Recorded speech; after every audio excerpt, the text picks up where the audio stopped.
रामेश्वराय शिव रामेश्वराय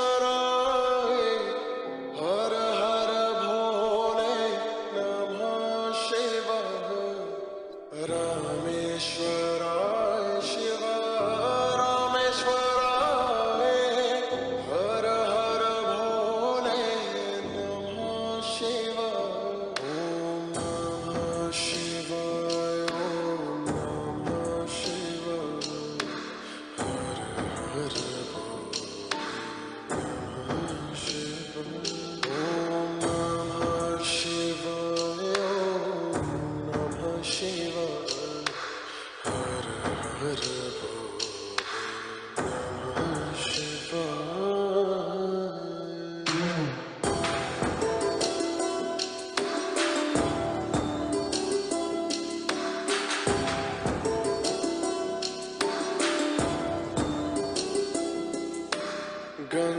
गंगाधराय शिव गंगाधराय हर हर भोले नमः शिवाय। गंगाधराय शिव गंगाधराय हर हर भोले नमः शिवाय। ओम नमः शिवाय ओम नमः शिवाय हर हर नमः शिवाय। ओम नमः शिवाय ओम नमः शिवाय हर हर भोले नमः शिवाय।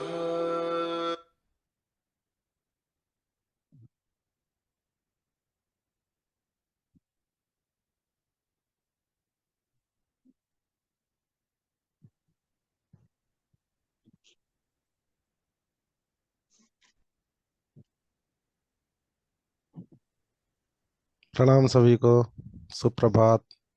और प्रणाम सभी का आपको। आभार, अभिनंदन। हरे कृष्णा हरे कृष्णा। कैसे हैं सभी लोग? तो आज हमारे इस सेशन का, सिर्फ इस सेशन का लास्ट डे है। बाकी हम लोग मिलते रहेंगे और ये कोर्स पूरा हो चुका है।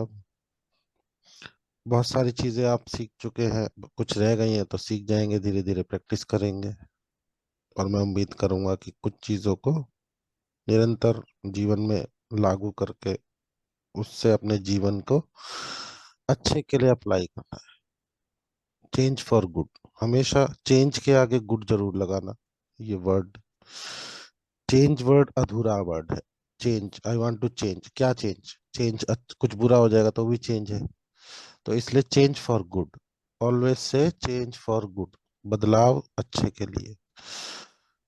कुछ शब्द अधूरे होते हैं तो अधूरे की परिभाषा भी अधूरी हो जाती है। तो इसीलिए जीवन में कुछ चीजों को स्पेसिफाई करना है, क्योंकि यूनिवर्स को स्पेसिफिकेशन और स्पेसिफिक वर्ड्स पता है। और जैसे हम कहते हैं मेरे को धन चाहिए, मुझे बहुत सारा धन कमाना है, उसकी कोई स्पेसिफिक वर्ड नहीं हुआ वो। तो जब तक हम यूनिवर्स में मांगेंगे नहीं, जैसे अब एक छोटा बच्चा कैसे मांगता है, मुझे टॉफी चाहिए, मुझे वो टॉय चाहिए, वो उसका पर्टिकुलर डिमांड होती है, क्लियर, क्रिस्टल क्लियर, मुझे वो चाहिए। ऐसे ही हमें अपने परमात्मा माता पिता से मांगना है, जो हमारे, जिन्होंने पूरी सृष्टि को बनाया है, उनसे हमें स्पेसिफिक होके मांगना है, मुझे ये चाहिए। वहां फोकस जाएगा और वो चीजें होने लगेंगी। कुछ भी मांगना है परमात्मा से, देने वाला वही है। हम इच्छा करते हैं, हम उसके लिए मेहनत करते हैं मगर देने वाला वही है।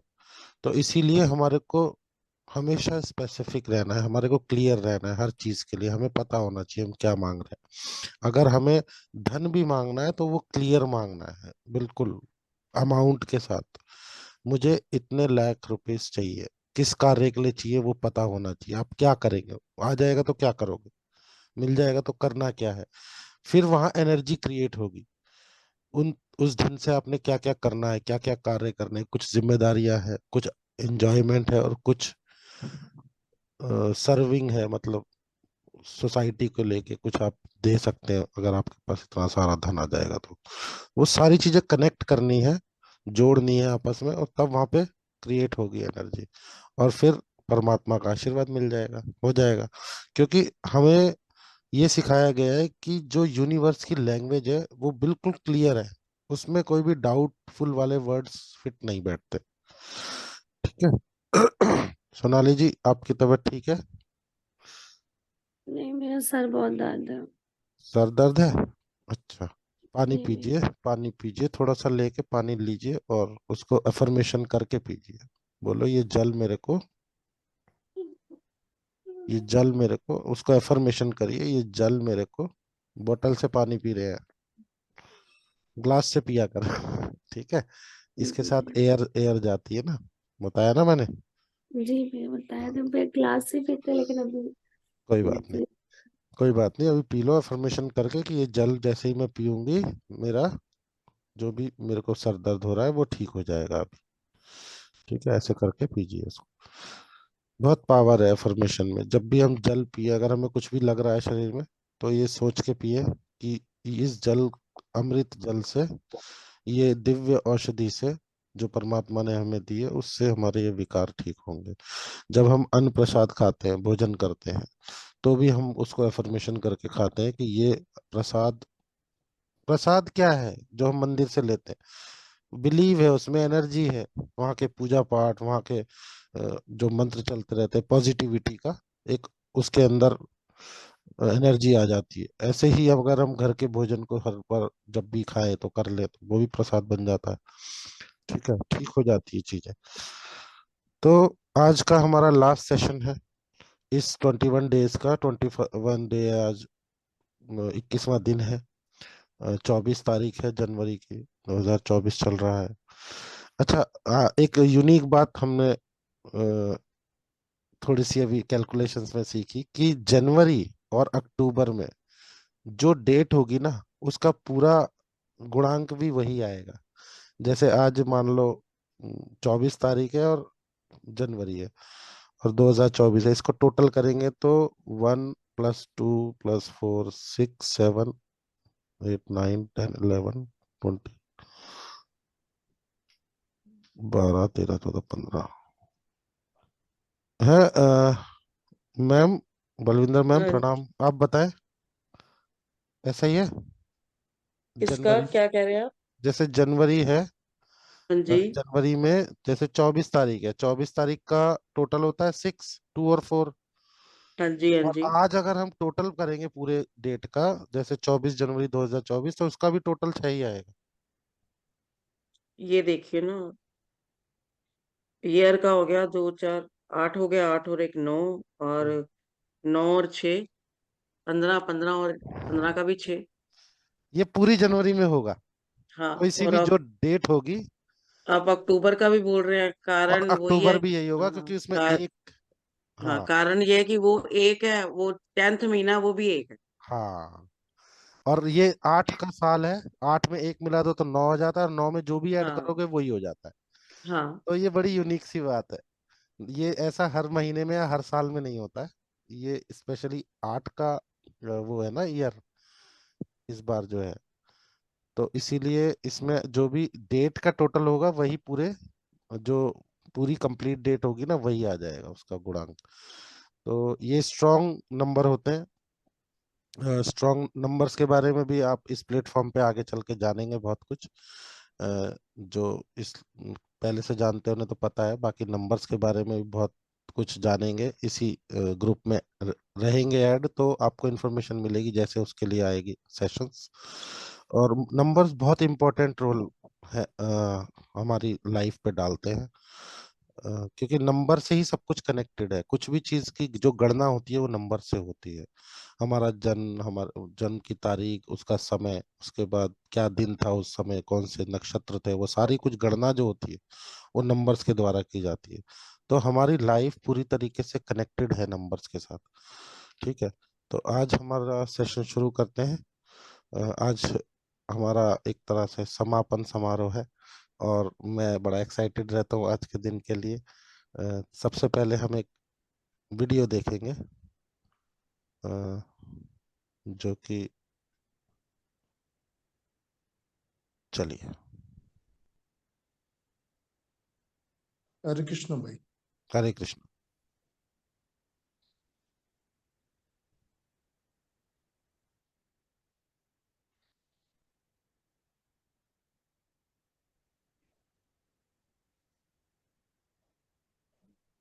स्वागत है आपका आस्तिक स्पिरिचुअल सीक्रेट्स में। दोस्तों, हमारी जिंदगी में कई ऐसे मौके आते हैं जब हमें परेशानियों का सामना करना पड़ता है। कई लोग तो जीवन में संघर्ष कर आगे निकल जाते हैं और कई अपने हार मानकर खुद को जिंदगी के हवाले कर देते हैं। ऐसे में हमारी जिंदगी और हमारा खुद का कोई वजूद नहीं रहता। दुनिया उसी को सलाम भैया शेयर नहीं हुआ अभी। इंसान ही नहीं, एक मिनट, कुदरत में हर प्राणी के साथ ऐसा होता है। तो आइए एक सेकंड। जानते हैं बास के जीवन से जुड़ा आश्चर्यजनक किंतु और तुरंत समाधान देने वाले होते हैं। एक मिनट होल्ड कीजिए, शेयर नहीं हुआ।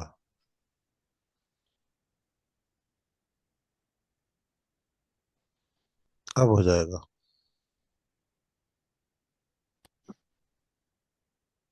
वहीं तीसरा रास्ता कठिन और पीड़ा देने वाला होता है। लेकिन हर बास की जिंदगी में बढ़ती उम्र के मोड़ पर एक ऐसा समय आता है जहां उसके सामने पहले दो रास्ते सरल और तुरंत समाधान देने वाले होते हैं, वहीं तीसरा रास्ता कठिन और पीड़ा देने वाला होता है। लेकिन बास पीड़ा चुनता है और यहीं से शुरू होता है बास का पुनर्जन्म।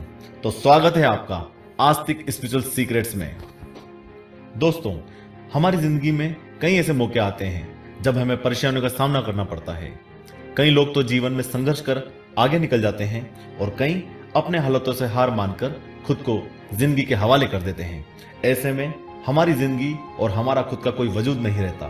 दुनिया उसी को सलाम करती है जो अपने कलाम खुद लिखते हैं। सिर्फ इंसान ही नहीं, कुदरत में हर प्राणी के साथ ऐसा होता है। तो आइए जानते हैं बास के जीवन से जुड़ा आश्चर्यजनक किंतु एक ऐसा सत्य जो हम सबको प्रेरणा देगा। बास लगभग 70 वर्ष जीता है, परंतु अपने जीवन के 40वें वर्ष में आते आते उसे एक महत्वपूर्ण निर्णय लेना पड़ता है। इस अवस्था में उसके शरीर के तीनों प्रमुख अंग बेअसर होने लगते हैं। पहला, पंजे लंबे और लचीले हो जाते हैं और शिकार पर पकड़ बनाने में कमजोर होने लगते हैं। दूसरा, चोंच आगे की ओर मुड़ जाती है और भोजन निगलने में मुश्किलें पैदा होने लगती है। तीसरा, पंख भारी हो जाते हैं और सीने से चिपकने के कारण पूरे खुल नहीं पाते हैं, उड़ाने सीमित कर देते हैं। भोजन ढूंढना, भोजन पकड़ना और भोजन खाना, तीनों प्रक्रियाएं अपनी धार खोने लगती है। उसके पास 3 ही रास्ते बचते हैं, या तो शरीर छोड़ दे, या अपनी प्रवृत्ति छोड़ गिद्ध की तरह त्यागे हुए भोजन पर निर्भर हो जाए, या फिर स्वयं को फिर से स्थापित करे आकाश के साफ तौर से जाहिर बादशाह के रूप में। जहां पहले 2 रास्ते सरल और तुरंत समाधान देने वाले हैं, वहीं तीसरा अत्यंत पीड़ादायी और लंबा। बाज पीड़ा चुनता है और स्वयं को फिर से स्थापित करता है। वह किसी ऊंचे पहाड़ पर जाता है, एकांत में अपना घोंसला बनाता है और तब शुरू करता है पूरी प्रक्रिया। सबसे पहले वह अपनी चोंच चट्टान पर मार मार कर तोड़ देता है। अपनी चोंच तोड़ने से अधिक पीड़ादायक कुछ भी नहीं पक्षीराज के लिए। अब वह इंतजार करता है चोंच के फिर से उगाने की। उसके बाद वह अपने पंजे भी उसी प्रकार तोड़ देता है और इंतजार करता है पंजों के दोबारा उगाने का।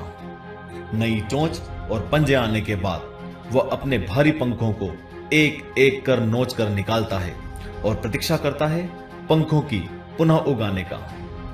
150 दिन की पीड़ा और इंतजार, और तब उसे मिलती है वही भव्य और ऊंची उड़ान, पहले जैसी नहीं। इस पुनर्स्थापना के बाद वह 30 साल और जीता है, ऊर्जा, सम्मान और गरिमा के साथ। आपने कई बार यह सुना होगा कि भगवान भी उसी मदद करते हैं जो अपनी मदद करता है। आज आपको इसकी मिसाल मिल गई होगी। जैसे बाज संघर्ष करता है 150 दिन तक और भगवान उसका संघर्ष बेकार नहीं जाने देते, उसको नई जिंदगी देकर। कुदरत हमें सिखाने बैठी है। पंजे पकड़ के प्रतीक है, चोंच सक्रियता की और पंख कल्पना को स्थापित करते हैं।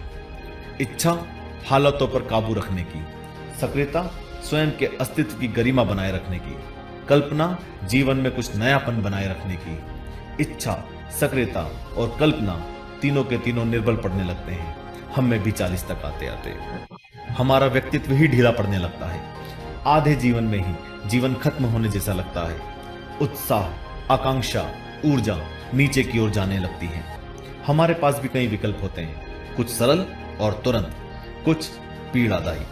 हमें भी अपने जीवन की मजबूरी भरे अति लचीलेपन को त्याग कर काबू दिखाना होगा। बाज के पंजों की तरह हमें भी आलस पैदा करने वाली वक्र मानसिकता को त्याग कर ऊर्जा से भरी सक्रियता दिखानी होगी। बाज की चोंच की तरह हमें भी भूतकाल में जकड़े अस्तित्व के भारीपन को त्याग कर कल्पना की आजाद उड़ानें भरनी होंगी। बाज के पंखों की तरह 150 दिन ना सही तो 1 माह ही बिताया जाए स्वयं को दोबारा स्थापित करने में। जो शरीर और मन से चिपका हुआ है उसे तोड़ने और नोचने में पीड़ा तो होगी ही। बाज तब उड़ाने भरने को तैयार होंगे। इस बार उड़ाने और ऊंची होंगी, अनुभवी होंगी और अनंत की ओर जाएंगी। जीत तक जंग जारी रहेगी।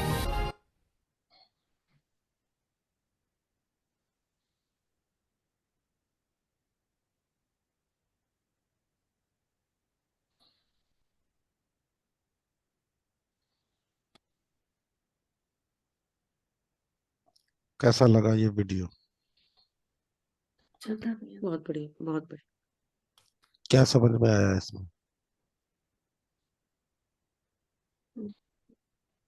बताइए, कोई बताइए क्या समझ में आया? समझना जरूरी है, खाली देखते तो बहुत कुछ है हम। नहीं भैया, समझना तो जरूरी है ही।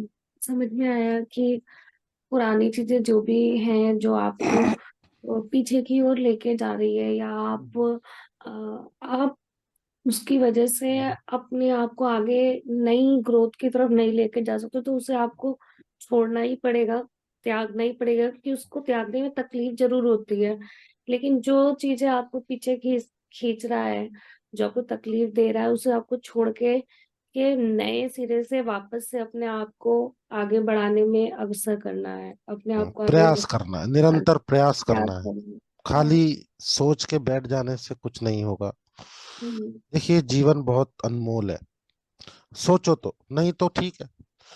बहुत सारे लोग सोचते अलग तरीके से, बहुत सारे लोगों का सोचने का तरीका अलग होता है। मैंने ये वीडियो, बहुत सारे ऐसे वीडियोस हैं जो प्रेरणा देते हैं। ये वीडियो मैं क्यों, मेरे को इतना करीब क्यों है? क्योंकि ये हकीकत में अगर हम इस बाज की जगह अपने आप को रख के देखेंगे, एग्जैक्टली हम यही करते हैं। 40-50 की एज तक आते आते हम अपने जीवन को पूरा समझ लेते हैं और फिर हम खुद ही लचीले हो जाते हैं। खुद ही हम चीजों को छोड़ने लगते हैं। अरे ठीक है, अब तो सब कुछ हो गया, क्यों? अरे यहाँ से एक और नई जिंदगी शुरू कर सकते हैं हम। ठीक है, जो पिछली जिंदगी थी वो सबकी जिम्मेदारियों के साथ थी, सब लोगों के साथ थी। फिर अब अपने लिए क्या है? सबसे पहले जीवन को समझना है। जीवन में हमेशा एक्साइटेड रहना है और हमेशा आगे की सोच के स्टेप्स लेने हैं। हमेशा अपने ध्यान में रखना है अपनी 100 साल की एज को, कम से कम 100 साल, वैसे 120 साल है, मिनिमम 100 साल। अगर हम इसको भाग में, अलग अलग भाग में देखें तो पहले के 25-25 साल करके अगर आप इसको डिवाइड करेंगे तो जब हम 50 की एज में आते हैं वहां से हमारा नया जीवन ही शुरू होता है। क्योंकि वहां तक तो हमने हमेशा दूसरों के लिए जिए हैं। अपना अपने लिए वक्त कब मिलता है? जब इंसान को समझ में आता है जीवन का मतलब, तब तो वो बिल्कुल गृहस्थी में पूरी तरीके से झोंका हुआ होता है अपने आप को उसमें। क्योंकि उसके आगे जिम्मेदारियां होती है, बच्चे, बीवी, घर, परिवार, उन सभी की रिस्पॉन्सिबिलिटी, जरूरतें। बट कहीं ना कहीं 50 के बाद सोचना चाहिए दोबारा से रीस्टार्ट करने के लिए कि नहीं, अब हम कुछ अलग करेंगे जीवन में। ठीक है, यहाँ तक का भी जीवन अच्छा रहा सबके साथ, जो भी वक्त ने जैसा चाहा वैसा हमने किया। मगर अब हम अपने हिसाब से आगे जीवन को जिएंगे, उसको रिटायरमेंट एज का टैग नहीं लगाएंगे और जीवन में बहुत कुछ अच्छा करना है। चलिए, कुछ चीजें हैं इंपॉर्टेंट मैं बताना चाहता हूँ। सबसे पहले तो हम इन चीज टेक्निक्स को अपनी डेली लाइफ का हिस्सा बनाएंगे, अपने जीवन का हिस्सा बनाएंगे जो हमने यहाँ से सीखी है। ये कोर्स का उद्देश्य है आपके जीवन में अच्छे के लिए बदलाव लाना, आपके जीवन में चेंज आए, चेंज फॉर गुड, ताकि आपका जीवन आगे चलकर बहुत ही अच्छा और सुखद हो जाए।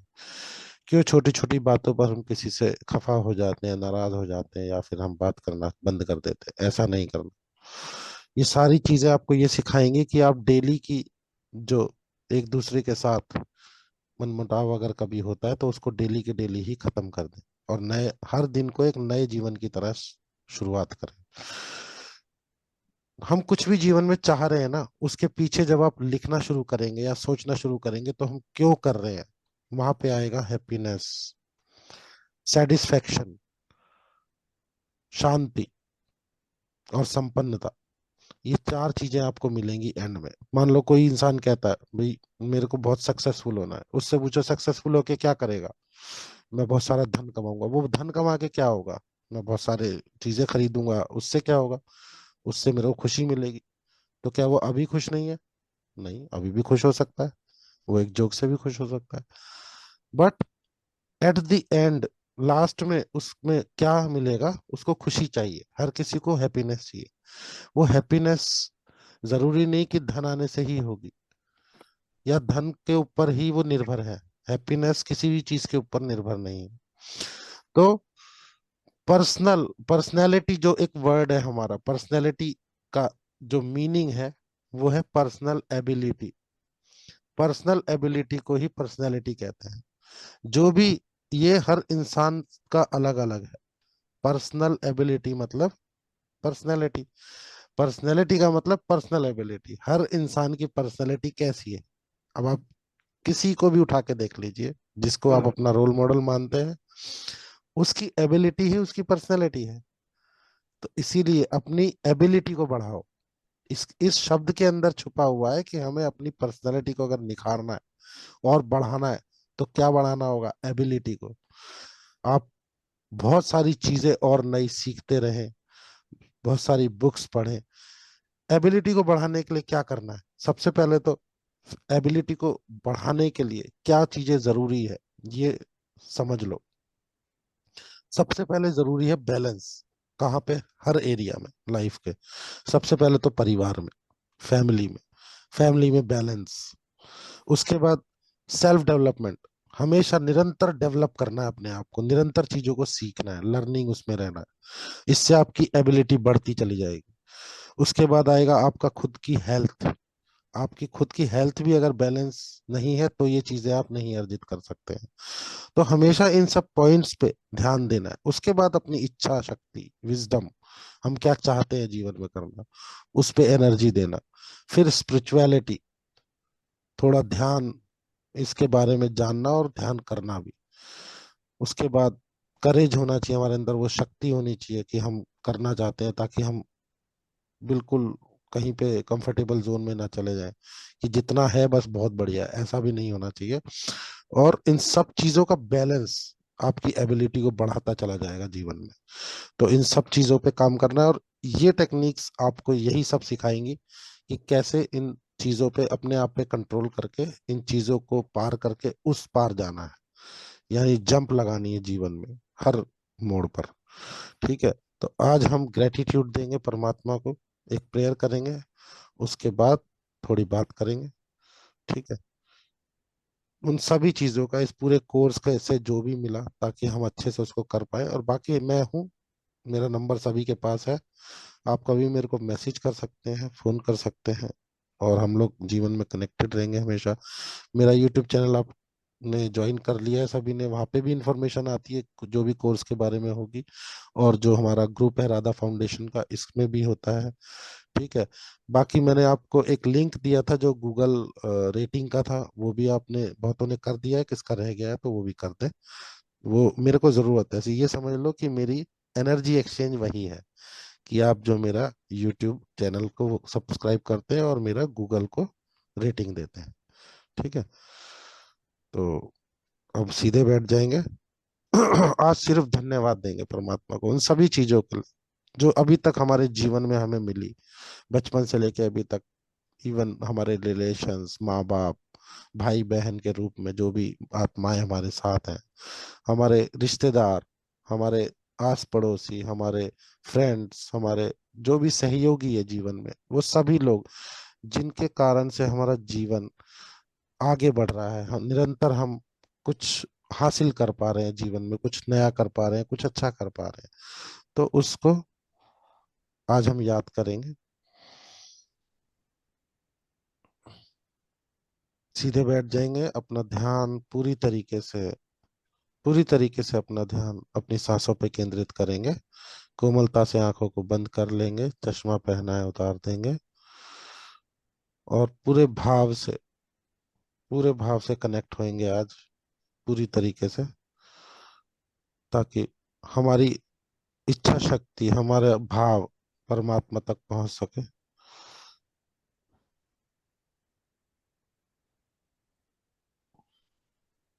एक थोड़ा साउंड में वो कर लेता हूँ। चलिए सीधे बैठेंगे और सीधे बैठ के अपना पूरा ध्यान अपनी सांसों पे केंद्रित करेंगे। सांसों का पैटर्न चेक करेंगे। सांस लेते समय पेट बाहर और छोड़ते समय पेट अंदर, पूरी तरीके से। ब्रीथ इन,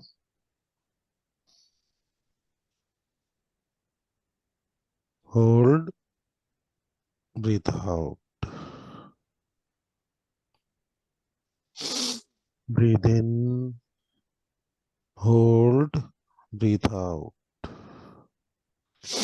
ब्रीथ इन, होल्ड, ब्रीथ आउट। कुछ सांसें जोर से लेंगे, ताकत लगा के लेंगे, पूरी पेट भर के सांस लेंगे। अपनी सांसों को नाभि तक महसूस करेंगे पूरी तरीके से।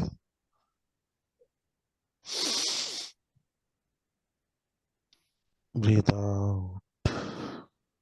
गहरी लंबी सांसें, प्राण ऊर्जा। हमारे हर एक ऑर्गन को इसकी उतनी ही जरूरत है जितनी हमें है। निरंतर गहरी लंबी सांसों के प्रयास हमारे जीवन को और अच्छा बनाता है, हमारे को हेल्दी बनाता है, हमारी बॉडी से सभी विकारों को दूर करता है, हमारे सभी ऑर्गन्स को हेल्दी, वेल्दी, स्ट्रांग बनाता है। गहरी लंबी सांसें। और अब साथ ही हमारा पूरा ध्यान हमारे आज्ञा चक्र पे होना चाहिए, जहाँ पे हम बिंदी और तिलक लगाते हैं।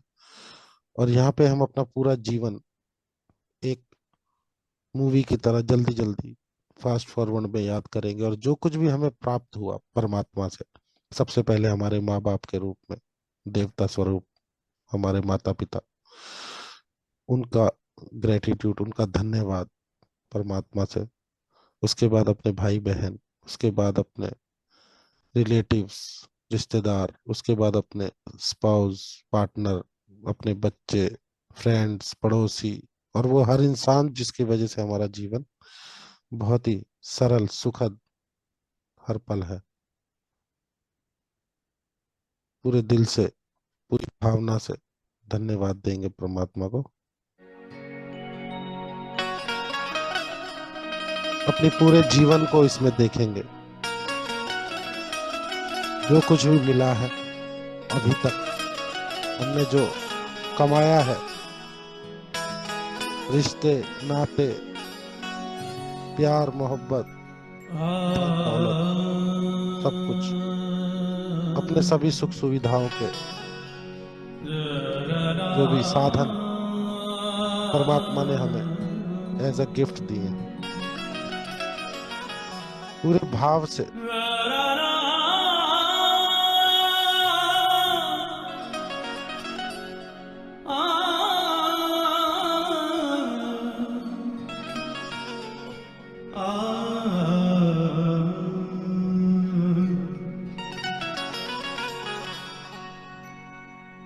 मेरा बहुत कुछ दिया है हमें परमात्मा ने। उन सभी चीजों को याद करेंगे जो कुछ हमें प्राप्त हुआ और परमात्मा का धन्यवाद देंगे।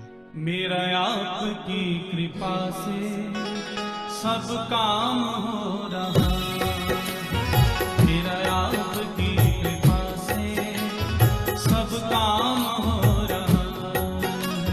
करते हो तुम कन्हैया, करते हो तुम कन्हैया, मेरा नाम हो रहा है। मेरा आपकी कृपा से सब काम हो रहा, मेरा आपकी कृपा से सब काम हो रहा।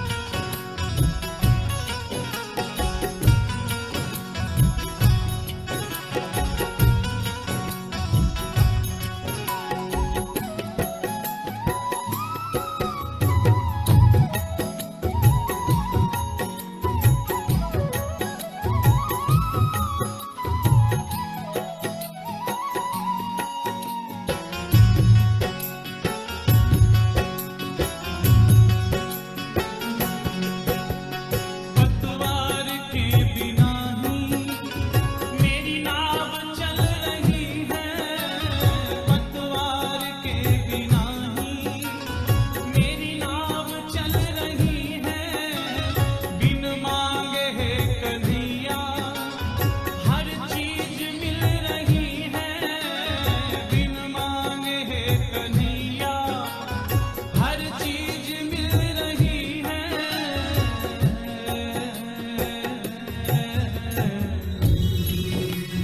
अब क्या बताऊं मोहन, अब क्या बताऊं मोहन, आराम हो रहा है। अब क्या बताऊं मोहन, आराम हो रहा है। करते हो तुम कन्हैया, करते हो तुम कन्हैया, मेरा नाम हो रहा है। मेरा आपकी कृपा से सब काम हो रहा है। मेरा आपकी कृपा से सब काम हो रहा है। मेरा आपकी कृपा से सब काम हो रहा है।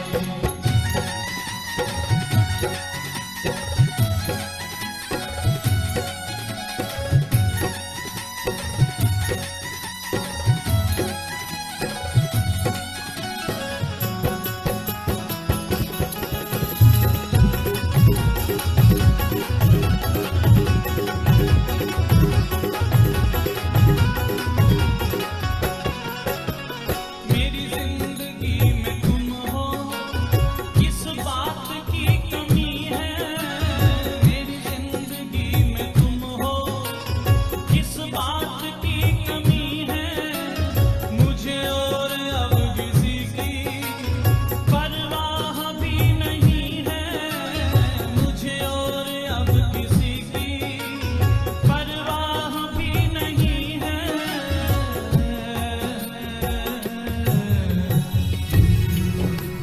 तेरी बदौलतों से, तेरी बदौलतों से सब काम हो रहा है। तेरी बदौलतों से सब काम हो रहा है।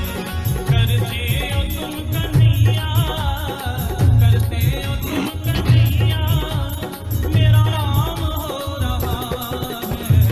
मेरा आपकी कृपा से सब खुशी के भाव चेहरे पे, पूरी खुशी के साथ प्रभु का धन्यवाद करें अपने परमात्मा का।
बंदा परवर, भला ऐसा कौन होगा तुझ जैसा बंदा परवर, भला ऐसा कौन होगा।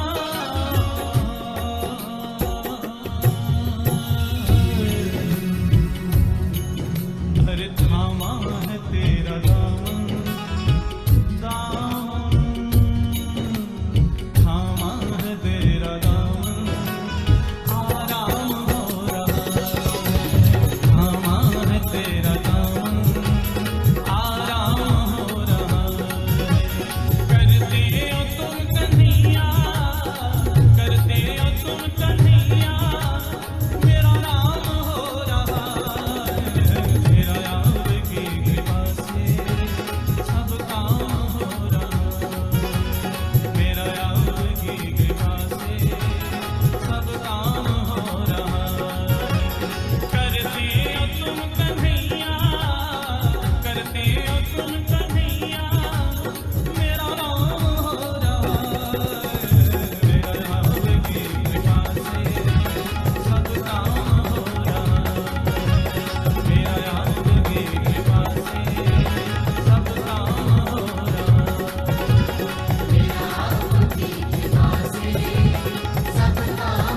रहा है। परमात्मा की असीम कृपा हमारे ऊपर निरंतर, हर पल, हर क्षण वो हमारे साथ है, और हमारा पूरा जीवन उसी के द्वारा कंट्रोल से चल रहा है। उसी के आशीर्वाद से हमारा हर एक क्षण है, हर एक सांस है, हर पल शुक्राना, हर पल धन्यवाद, हर पल ग्रेटिट्यूड उस परमात्मा के प्रति। जीवन में कुछ भी मिल रहा है उसका धन्यवाद करेंगे, क्योंकि वो दूरदर्शी है। उसे पता है आपके जीवन में कल क्या होने वाला है, इसलिए वो आज वो चीजें आपको दे रहा है। हर चीज उसके प्लान के हिसाब से है। उसके हर प्लानिंग में एक परफेक्शन है, और वो जो कुछ भी करता है उसकी प्लानिंग बहुत दूर तक होती है। इसीलिए हम हर पल परमात्मा से कनेक्टेड रहकर उसको धन्यवाद करते रहेंगे।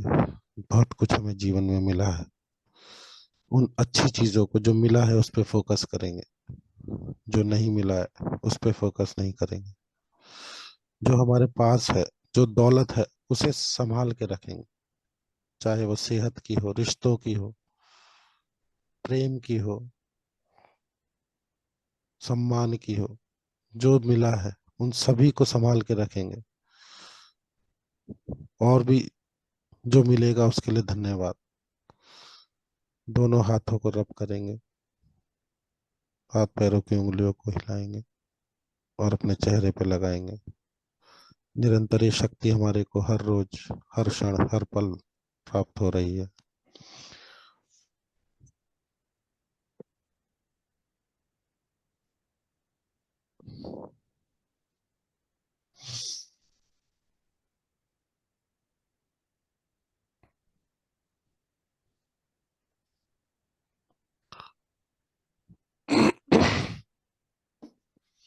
एक बार सभी लोग अपना कैमरा ऑन करेंगे कृपया, मेरी रिक्वेस्ट है, क्योंकि आज लास्ट डे है। और कुछ छोटी सी इंफॉर्मेशन भी है कि मैं एक्चुअली लास्ट सेशन से सबके डेट ऑफ बर्थ लिखता हूँ, ताकि मैं उनको जन्मदिन पे उनको याद कर सकूं, और एक परिवार की तरह हम लोग हमेशा एक दूसरे के सुख और दुख में एक साथ रहें। तो अगर आपको कोई समस्या ना हो तो आप अपना डेट ऑफ बर्थ लिखवाएं। जिनका मेरे को पता है उनका तो पता है, बाकी जो जिनका नहीं पता उनका मैं चाहूंगा कि मेरे को बताएं। जिनमें से दिनेश जी का मेरे को नहीं पता, दिनेश जी का डेट ऑफ बर्थ नहीं पता है। और 12 करेक्ट अप्रैल 12 अप्रैल 1964 अप्रैल 1964, ठीक है। 12 अप्रैल, 12/4/1964 है ना। ठीक है। यस। ठीक है, एक्चुअली मेरे को शायद अभी मैंने कल भी किसी को बर्थडे 22 तारीख को किया था, बट बाद में उन्होंने बोला कि नहीं है, पर उन्होंने लास्ट टाइम मुझे यही डेट लिखवाई हुई है, मेरे रिकॉर्ड में है। ठीक है, तो चलो कोई बात नहीं। शिवम जी का date of birth.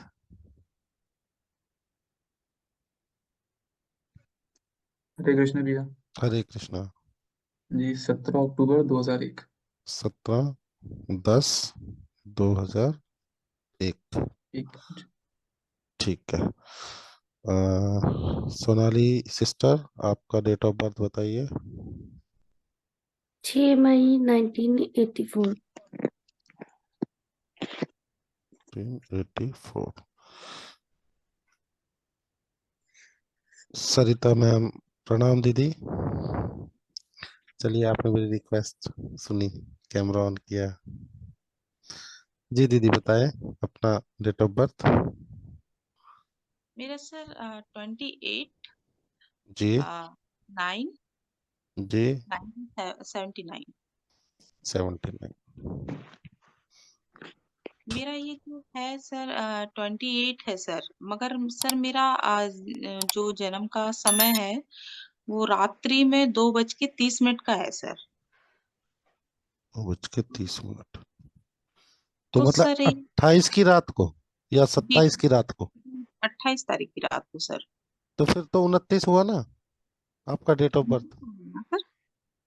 Sir Balinder ma'am है, हमारे सीनियर हैं बहुत। मैम बताएं, इनका अगर 28 की रात को 2:30 बजे जन्म हुआ 29।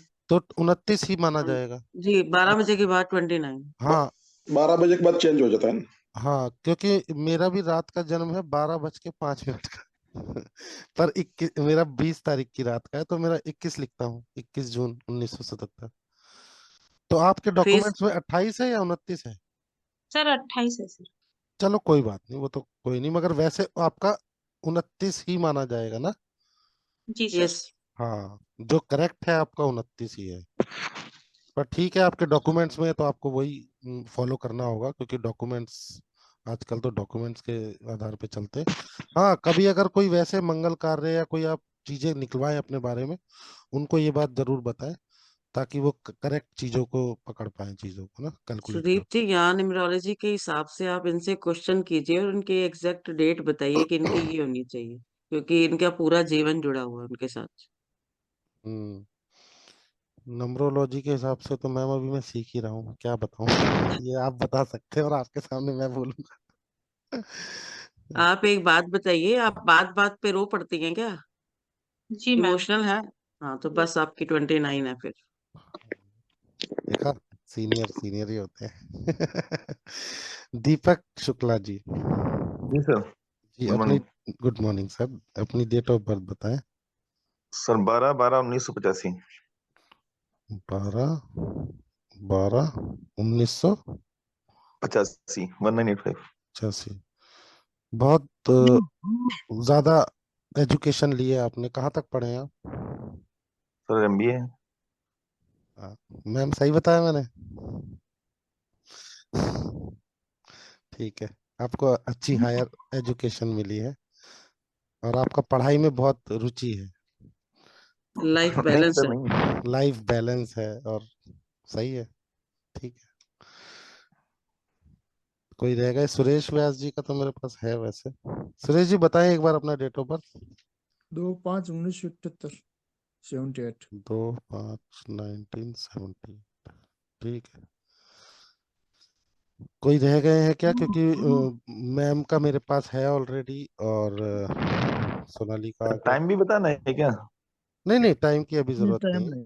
कभी हम इसके ऊपर लाएंगे कुछ कोर्स वगैरह, तो हम इंफॉर्मेशन देंगे, कोई सेशन लाएंगे, क्योंकि न्यूमरोलॉजी के ऊपर भी सेशन आएगा हमारा, ज्योतिष के ऊपर भी सेशन आएगा, वैदिक वगैरह के ऊपर, ज्योतिष शास्त्र के ऊपर सेशन आएगा।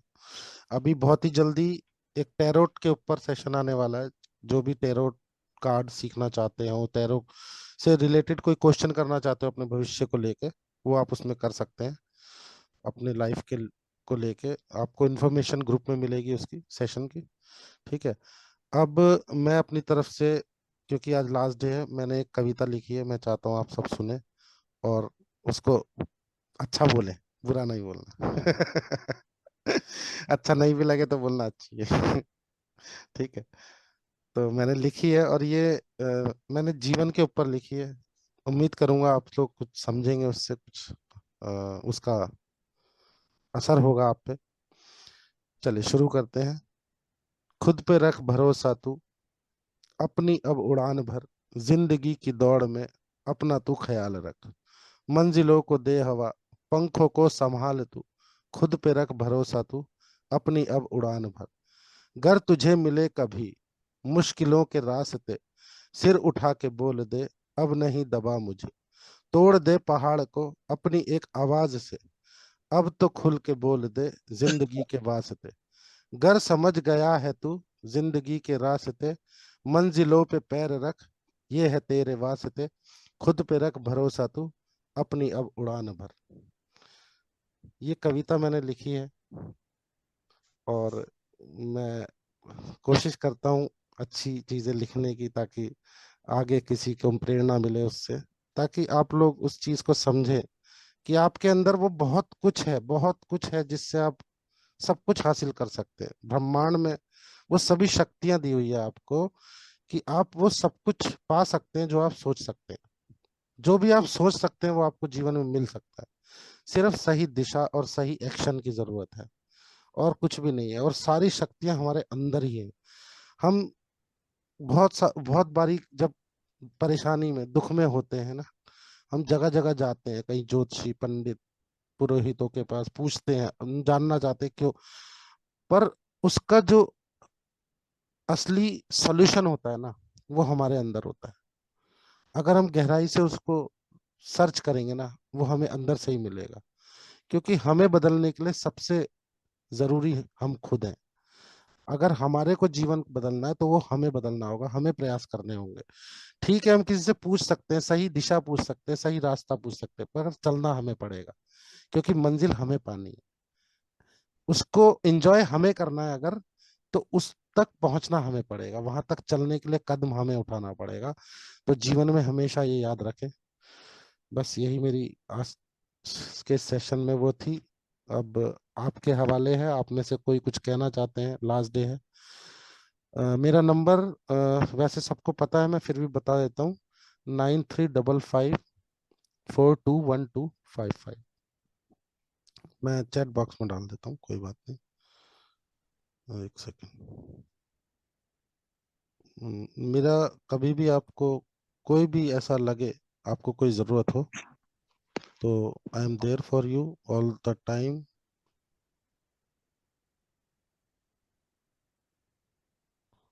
और राधा फाउंडेशन एक सोच के साथ बनाया गया है। मेरा चैट बॉक्स में आपको नंबर मिल जाएगा, इस समय मैं पोस्ट कर चुका हूँ। आप स्क्रीनशॉट ले लीजिए या डायरी में लिख लीजिए।